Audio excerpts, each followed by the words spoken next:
Hi అండి, welcome to దుర్గాస్ kitchen. ఈరోజు మనం చేసుకోబోతుంది పాలకూర పచ్చిమిరపకాయల నిమ్మకాయతోనండి పప్పు చేస్తున్నాము. ఇదిగో ఒక కప్పు కందిపప్పు తీసుకున్నాను, హాఫ్ కప్పు పెసరపప్పు తీసుకుంటున్నాను,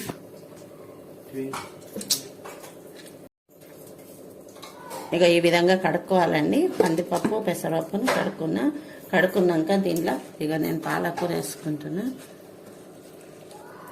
ఇది కడిగి పెట్టుకున్నా, నేను పాలకూర కడిగి పెట్టుకోవాలి.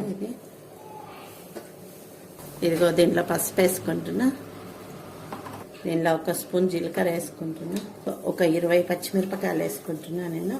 అంటే కారం ఎంత కావాలనో దాన్ని బట్టి వేసుకోండి. వెల్లుల్లిపాయలు చిన్న కట్ చేసి వెల్లుల్లిపాయలు వేసుకుంటున్నా.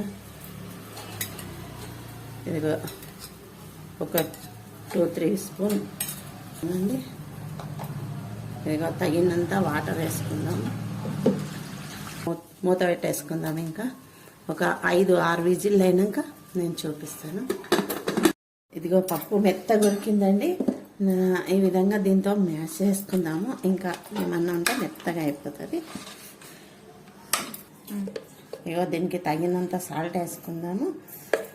నేనైతే 2 సాల్ట్ వేస్తున్నా, ఇంత పప్పు ఉంది కదా.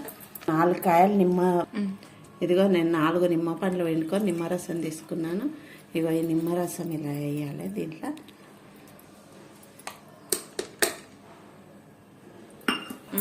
ఈ విధంగా ఫుల్ మ్యాష్ చేసుకున్నాము.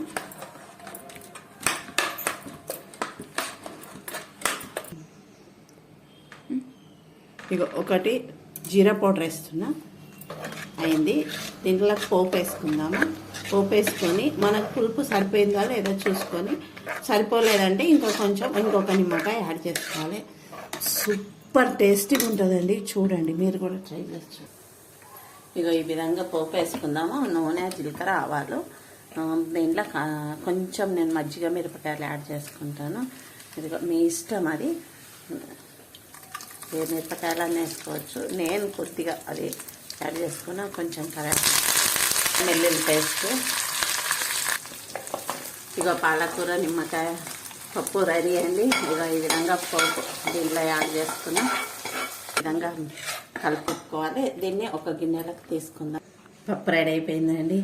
చూడండి, చాలా టేస్ట్గా ఉంటుంది. మీరు కూడా ఇలా చేసుకొని నాకు కామెంట్ చేయండి. చాలా టేస్ట్గా ఉంటుందండి ఈ పప్పు. ఇది వెరైటీగా ఉంటుంది. ఎప్పుడు టమాటా పప్పు అది కాకుండా ఇది ఒక రకం అండి, వెరైటీ.